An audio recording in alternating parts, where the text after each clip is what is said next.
Bonjour à tous, on se retrouve aujourd'hui pour une nouvelle vidéo. Aujourd'hui, je voulais aborder avec vous le thème de la lune et en quoi la lune peut guider nos vies. It's beginning to look a lot like Christmas everywhere you go. Take a look at the 5 and 10. It's glistening once again with candy canes and silver lanes that glow.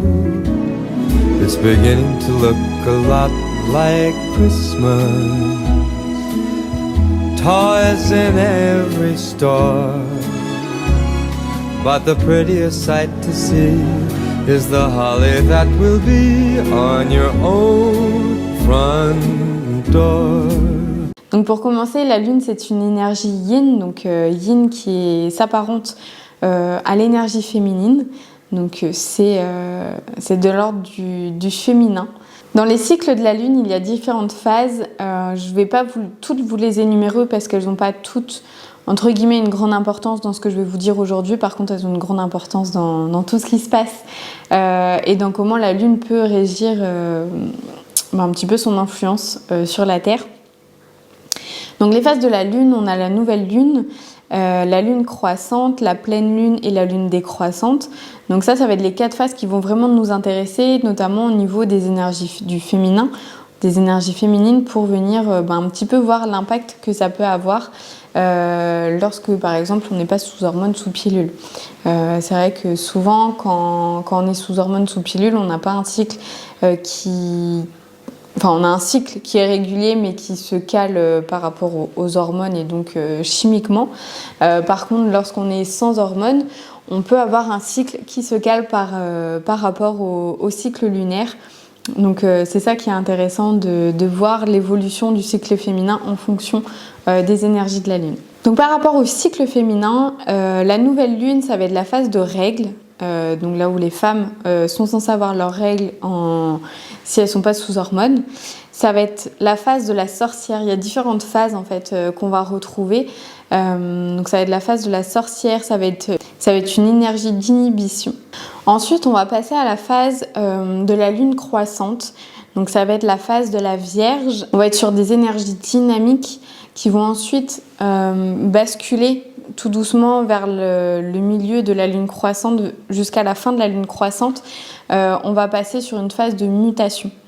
En fait, on va venir vraiment un petit peu comme la peau d'un lézard, venir vraiment se refaire au fur et à mesure. Donc c'est pour ça qu'on a différentes phases dans les cycles en fonction des cycles lunaires. Donc on passe vraiment du début de la lune croissante à des énergies qui sont très dynamiques, très intenses, à tout doucement une phase de mutation où on va venir être dans une transition. Ensuite arrive la pleine lune où on va être en phase et en période d'ovulation. Cette fois-ci, ça va être la phase de la mère. On va être du coup plutôt ici dans des énergies d'entretien et nourricière. Donc vraiment dans des énergies vraiment en lien avec la mère, où on vient prendre soin des autres, on a besoin vraiment de prendre soin de soi, de son intérieur. Ça peut être son intérieur physique et mental, ça peut être son intérieur à proprement parler de sa maison, de son appartement, et vraiment d'avoir ce rôle de maman, on va dire. Et ensuite, nous passons dans la 4e et dernière phase, la lune descendante, où on va être dans la phase enchanteresse.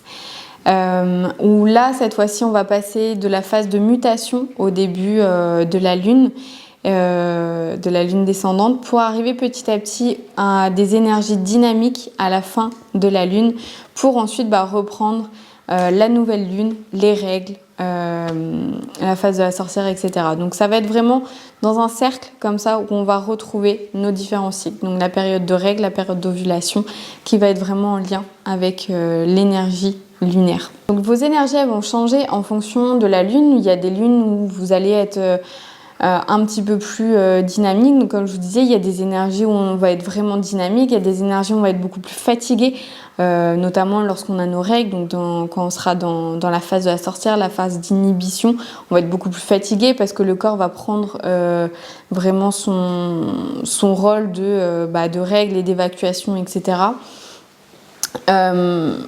Et ça va également avoir un impact et ça va également changer en fonction des planètes qui vont graviter. Donc là, on va plutôt parler de l'astrologie. Donc ça va être encore des choses qui sont différentes. Mais ça a un impact aussi, on entend beaucoup parler par exemple de Mercure rétrograde. Donc ça va avoir un impact en fait sur nos énergies, sur nos émotions, sur notre comportement. Donc il faut vraiment essayer d'être aligné avec ça, de se renseigner un petit peu pour savoir des fois lorsqu'on est fatigué et comprendre pourquoi on est fatigué. Est-ce que c'est parce qu'on a besoin de se reposer? Est-ce parce que c'est la Lune, c'est les planètes qui font un petit peu ce climat de fatigue et où on a besoin de se recentrer? Essayez aussi, si vous avez un cycle plutôt calé sur la Lune et non chimiquement, essayez de voir si vous vous retrouvez un petit peu dans ce schéma d'ovulation lorsqu'on est en pleine Lune et de règles lorsqu'on est en nouvelle Lune pour voir un petit peu où vous vous situez là-dedans. J'espère que cette vidéo vous a plu et je vous dis à demain pour une prochaine vidéo. Namasté.